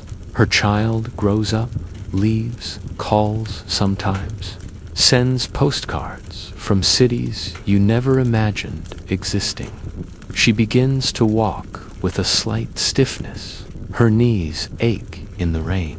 Her hands tremble slightly when tying knots. One afternoon, alone, she decides to finally go through every piece of the shoebox. She opens it, lays it all out on the floor, like evidence from a forgotten trial. A letter about nothing, a dried clove of garlic in tissue paper, a list of names with 3 crossed out, a photo where your hand is just barely visible, reaching for something outside the frame. She doesn't cry. She simply says aloud, "I know," and begins putting everything back, but slower this time, one object at a time, whispering a word with each, not a sentence, just a word, held, burned, true, gone, enough. When she's done, she closes the box. She places it not in the drawer, not under the bed, but beside her on a shelf, in view, as if it were a clock. That night, she dreams she is in a room with 2 doors. One leads back to a kitchen where someone is making tea. The other leads to snow. She doesn't choose. She just stands between them, listening. And that the standing, the listening, becomes the new shape of her life. By now, your name is less spoken than it is felt. Your granddaughter's child, now grown, doesn't say, "My great-grandfather," in conversation, not because of shame or forgetfulness, but because the concept has become absorbed into other things. The way they stir their tea, the way they nod instead of speak, the way they carry a coin in their pocket for no particular reason. They never met you, not truly, but they inherited your gravity. They begin to notice this one day while standing in line at a crowded post office, an old man sighs behind them, impatient but not aggressive. They offer to switch places. The man nods once, that's it. But later, they realize that gesture, that small courtesy, it came from somewhere, from someone. And then, without even needing to say it, they think that was him. You are, by now, a mythology of habits, a slow-turning constellation, not in the sky, but in the rhythms of how drawers are closed gently, how food is not wasted, how silence is not feared. Your granddaughter notices her hands have begun to curl in the same way yours did. She places them side by side in the mirror, not identical, but speaking the same dialect of age. She's tired more often now, not from work, but from remembering. Memory, she's learned, is not a static archive. It's a living animal. It needs tending. It needs rest. So she begins passing the archive forward, not all at once, She gives her child a photo, just one. You are young in it, pre-wrinkle, pre-shadow. You are holding a bucket, smiling slightly. The expression is hard to read. The child studies it for a long time, then says, I know this face. And your granddaughter smiles. Yes, she says, I think you do. One day, they go together to visit the old building. It's still there, somehow different, but familiar. They stand outside, look up at the windows. She tries to remember which one was yours, then decides it doesn't matter. They all carried your breath at some point. They go to the park you once walked through. The bench is gone, replaced by a newer one, but the tree is still there. The same curve in its trunk, the same patch of worn soil where countless feet have paused. They sit, eat apples. She tells a story, a quiet one, about how you once saved a stamp you found on the ground because nothing real should be wasted. They both laugh, then fall silent. The child asks, do you think he knew how much stayed behind? Your granddaughter doesn't answer right away, then says, I don't think he needed to. They go home. That night, your great-grandchild writes a sentence in their notebook. We do not vanish, we scatter. And below it, they draw a single line, straight, unbroken, leading off the page. By now, you exist in the world the way old tools do, not displayed, but used, not seen, but felt in the work of others. In the way someone patches a sock instead of throwing it out. In how a young person saves a plastic bag in a drawer, just in case. Your name doesn't appear in headlines or monuments, but it echoes in drawers and pockets and old coat linings in your great-grandchild's apartment. There's a cupboard they call the Soviet drawer. It holds matches, spare buttons, 3 candles, a tin opener, thread. They joke about it when friends visit, but they never throw anything away. One evening, while boiling water, they remember a phrase their parent used to say, if it's still warm, it's not wasted. They stop stirring the pot and just breathe in the steam. They don't remember where the phrase came from, but their body does. One afternoon, at a second-hand book fair, they find an old children's book in Cyrillic.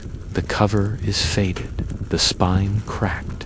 Inside, someone long ago scribbled a note in pencil. It reads, read with care. All pages deserve patience.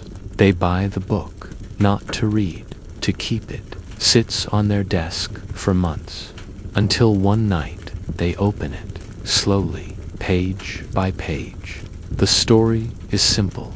A bear, a village, a missing winter coat. But something in the cadence feels like home. They begin learning Russian. Not fluently, just enough. They want to pronounce your silence correctly. Your granddaughter is older now. Her movements are deliberate. She holds railings. She talks to herself when reading.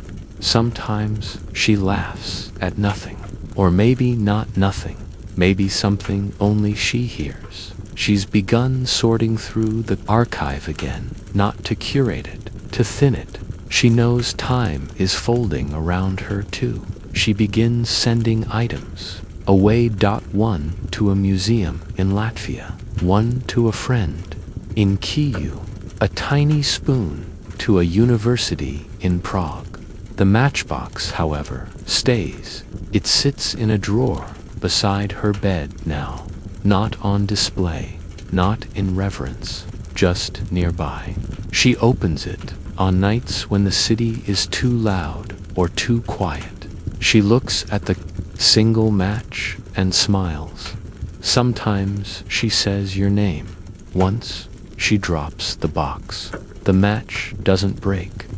Of course it doesn't. It never wanted to burn, only to be ready, and so it waits, like you once did, like she now does, like all the useful things we inherit, patient, durable, almost invisible. It begins not with a ceremony, but a cough, a cracked plate, a night when your great-granddaughter, the keeper now, finds herself unable to sleep. The rain outside sounds like it's falling inside the walls. She lights a candle, not the match, not that one. Another, the box remains sealed. She hasn't opened it in years. She no longer needs to. Its contents have migrated into her gestures, her cadence, the way she hesitates before saying something too sentimental. You have, over decades, become less of a presence and more of a material, not wood or paper or blood, something thinner, more stable, memory diluted into instinct. At her desk, she writes about you. Perhaps she doesn't name you anymore.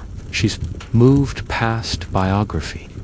Now she collects shapes, moments, the space left behind on the table after a cup is removed, the weight of a hand when it no longer expects to be held. Her own daughter visits with stories that make no sense, new problems, a vocabulary filled with devices and updates and things that pass before they settle. She listens, she nods, she remembers that once, long ago, someone listened to her, even when they didn't fully understand. The still archive is now digitized. Visitors come less often in person. Most scroll through exhibits on glowing screens, but she doesn't mind. She has learned that meaning isn't always carried by presence. Sometimes, distance is another way of holding. One day, a stranger writes to her, "My grandfather had the same matchbox." Or maybe it was just similar. I don't know.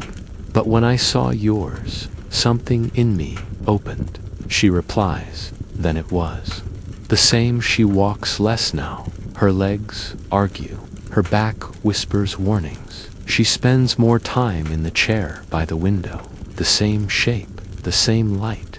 The world spins faster outside, but her orbit remains steady. Occasionally, she reads your letter, the one to no one. She finds new meanings in the old handwriting. Your syntax shifts in her mind. One sentence in particular has started to haunt her. I think the point is not to be remembered, but to become part of how others remember themselves. She writes it on the wall above her desk.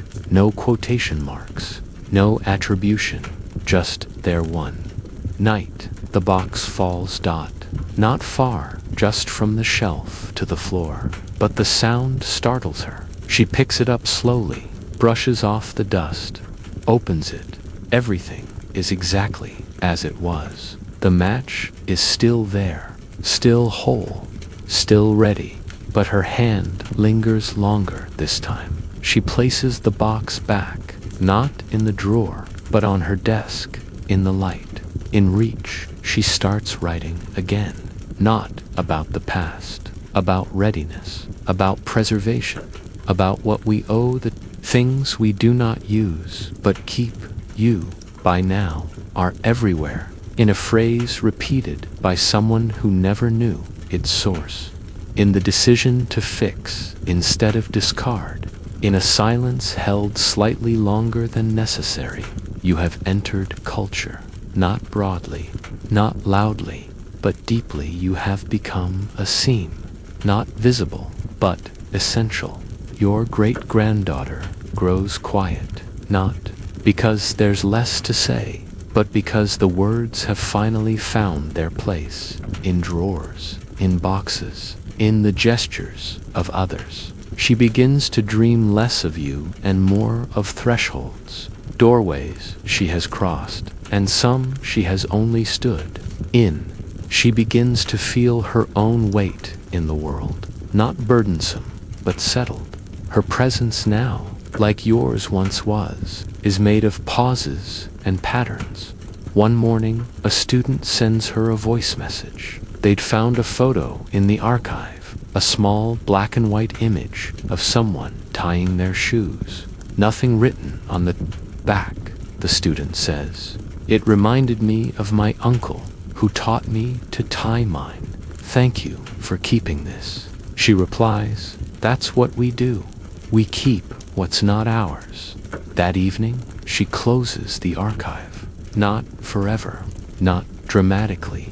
She locks the door and leaves the sign, quiet preservation in progress. The matchbox stays on her desk. Sometimes she lights other matches for tea or candles. Never that one, not out of fear or reverence, because she no longer needs to. She knows the power of unlit things. She begins writing, shorter fragments, single lines, the kind that land like falling ash. She doesn't expect them to be read. She places them between pages of books, in the folds of clothes given to second-hand stores. Inside envelopes she never mails. She calls them seeds. You become, by then, a rumor in family stories. A question without urgency. Didn't he used to? Followed by a shrug. But even the shrug contains something of you. A refusal to explain. A sense of weight beneath lightness. She visits your grave once, out of curiosity. She doesn't stay long. The stone is clean. The name still legible. But it feels almost fictional. She touches it the way one touches a window, not expecting it to open. She speaks a sentence. The box is still closed, and then she leaves. Back home, she finds her granddaughter playing with a drawer full of buttons. Plastic, metal, fabric covered.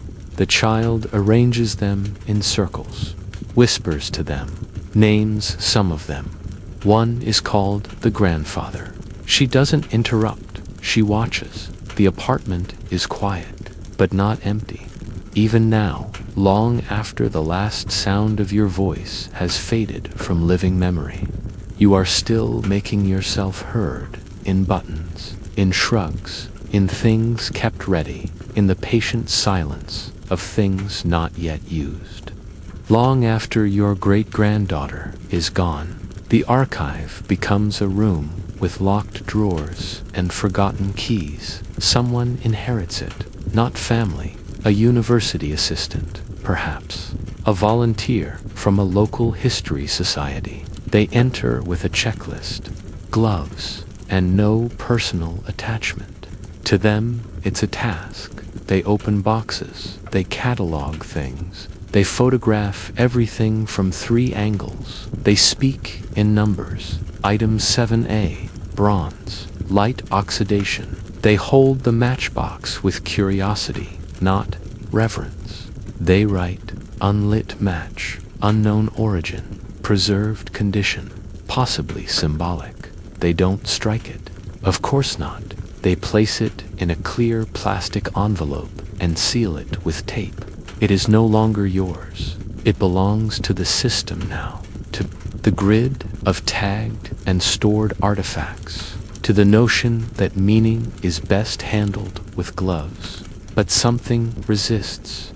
The archive begins to attract visitors, quiet ones, not historians, not academics, people who walk slowly, who linger by the drawers without opening them, who place their palms against the labels, like they're feeling for a pulse.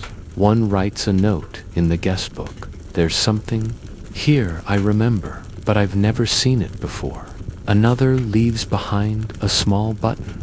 No explanation, just places it on a shelf and leaves. Soon, the archive is filled with small, anonymous additions. A pebble, a child's sock, a torn ticket.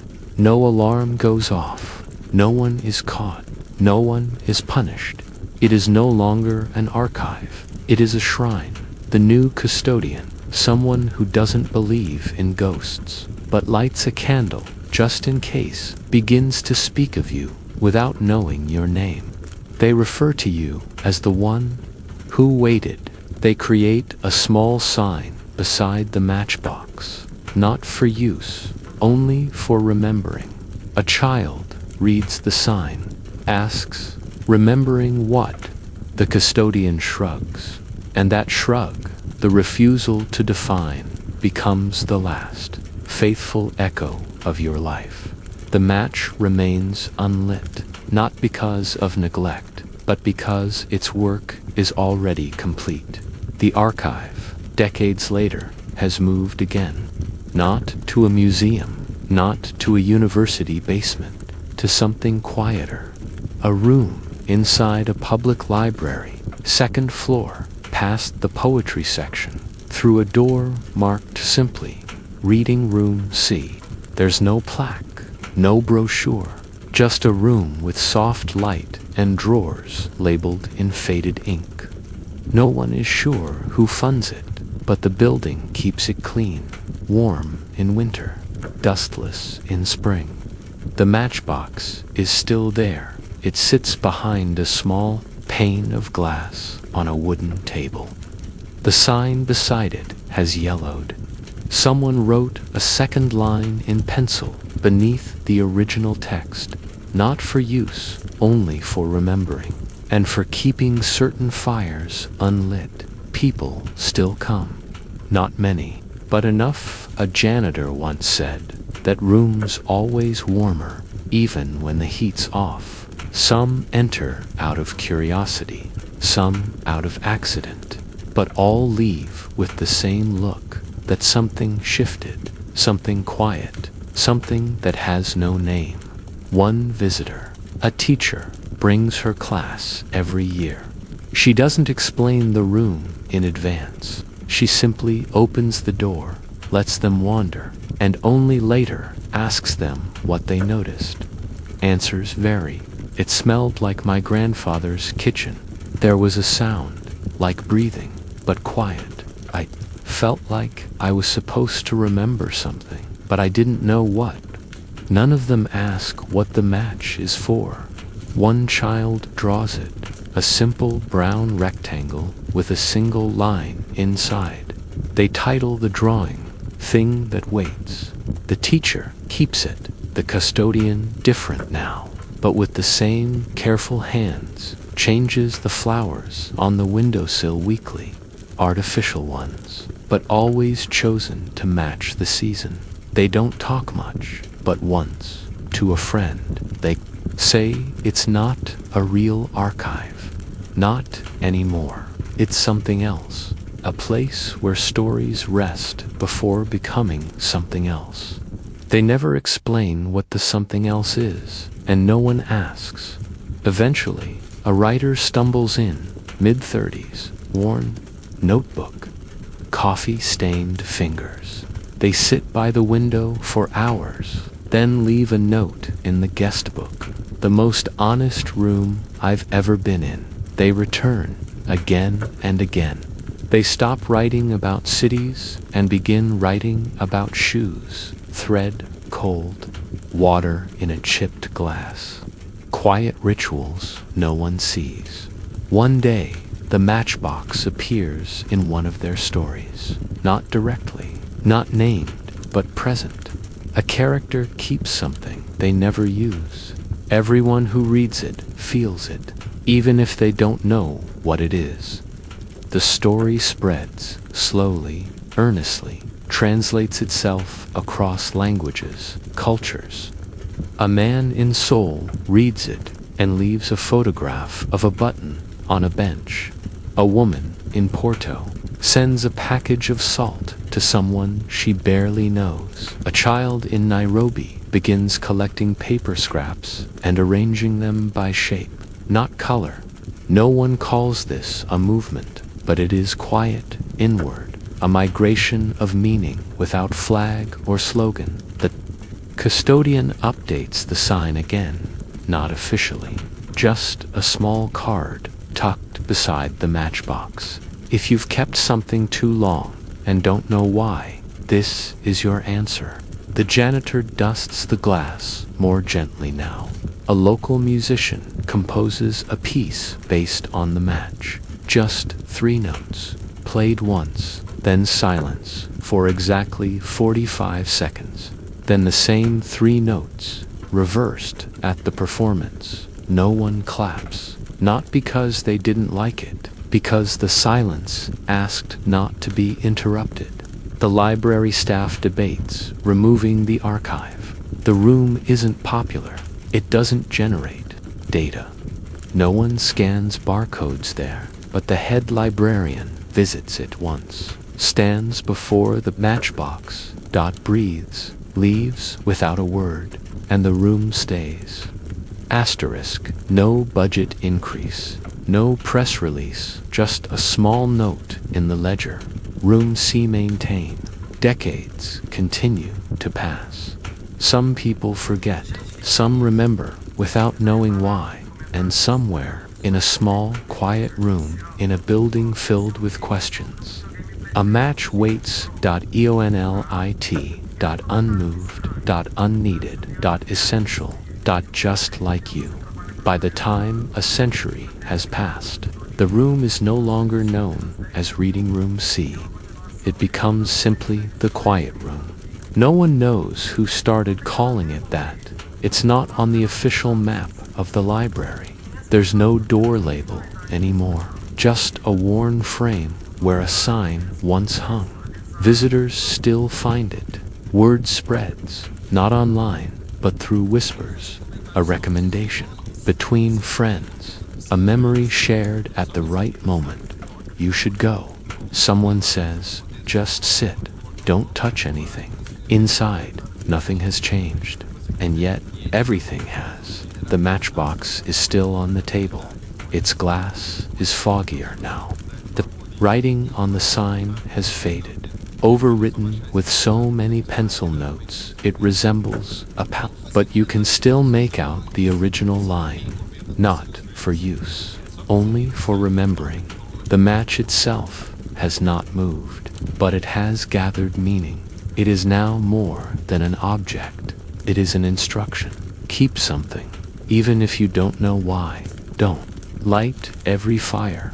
Let silence carry its own temperature. A visitor sits in the room each day, never the same one. A grandmother, a student, a man with a limp, a girl who just lost her father. They sit, they breathe. Some leave things behind, not because they must, but because it feels right. No one collects these things. No one organizes them. The archive has long since surrendered to entropy, and yet it continues, held together, not by order, but by resonance. One afternoon, a poet arrives, not a famous one, just someone who writes things on napkins. They don't know your story, but they stare at the box for a long time. Then write, if the match had burned, I wouldn't be here. They leave the note under the chair. Someone finds it weeks later and adds it to the wall. The walls, once bare, are now papered with fragments, not curated, just stuck on with tape, pins, chewing gum, layers upon layers of handwriting, sentences barely visible, drawings, lists, dates with no context. It looks like noise, but it isn't. It's the sound your life has made after ending. A new custodian comes young, unsure. They're told not to move anything, just to sweep. They're curious. One day, they sit and begin reading the wall. One note reads, my grandmother used to sort buttons by how quiet they sounded in a jar. Another, I never threw away the tea bag if it still had color. Another, sometimes, I dream I am folding someone else's laundry, and it fits. The custodian begins to cry, quietly, not from sadness. From recognition, they leave a glove and begin calling the matchbox, in their own notes, the still flame. Outside, the world changes faster. Cars no longer sound like engines. Screens are thinner. Food is printed. Water is rationed. But still, people come, even when they no longer know why. Some think it's art. Some think it's memory. Some think it's religion in disguise. None are wrong. In a philosophy class across the country, a professor references the room. She's never been, but her mentor once spoke of it. She describes it as a place where forgotten things remember us. The students don't ask for clarification. They feel it. One student later visits and leaves. A photo of their grandfather's handwriting. A single line, "Put water in the pot before you light the stove." They write beneath it, because waiting with nothing is waste, but waiting with preparation is faith. No one signs their names anymore. The matchbox endures. At some point, the table collapses. Old age would rot. The matchbox is found in the debris by a child. They don't know what it is, but they hold it with both hands and walk it to the window. The custodian, now older, kneels beside them, smiles, takes the match, and places it in a small dish, places the dish on a stool. That's where it stays. No glass now, no sign, only presence of thing that remains. People stop calling it the matchbox. They call it the kept thing. A novelist writes, "The kept thing is what survives the story." A teacher says, "Teach them to hold, not to light." A child whispers, "This was someone's almost fire." And through all this, through dust and breath and weather, you remain, not lit, not gone, just held. And that is enough. There comes a time when even the quietest rooms fall silent. The library is closed for renovation, not condemned, just ... paused. The signs come down. The books are boxed. The fluorescent lights hum their last tired song. No one knows what to do with the quiet room. The custodian, now old, is not asked. Their contract ends with a letter. "We thank you for your years of service." They come one last time. No key is needed. They know where the lock sticks. They know which step creaks, which tile is warmer than the others. Inside, everything smells of past breath and dry paper. The match, the kept thing, still rests in its dish. No sign, no glass, no story. The walls are cluttered with decades of notes, faded tape, curled corners. The custodian doesn't try to read them all. They've read them already. They were part of them. They sit for a long time. Then, from their coat pocket, they remove a folded square of cloth. Inside it, a single note, written in a hand no longer steady. "Do not burn what was meant to warm you just by existing." They place it beside the match. They do not cry. They leave. The room is boxed, cleared, documented. Most items are misplaced in transition. Some enter storage units. Some vanish. A few are discarded by mistake. No one can account for the match. But stories continue. People still speak of a place that held silence differently. Of a room that made them remember things they never lived. Of a match that never burned, but changed them anyway. It appears in art, in lullabies, in performance pieces where someone sits quietly for 40 minutes beside a table with nothing on it, and the audience feels they've seen something. Children speak of the match like myth, like a fairy tale, like a secret kept between generations. They say it's hidden where memory sleeps.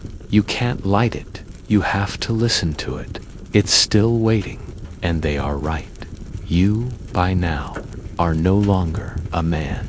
You are a gesture, a practice, a sentence whispered in a language that no longer exists. but still makes people weep.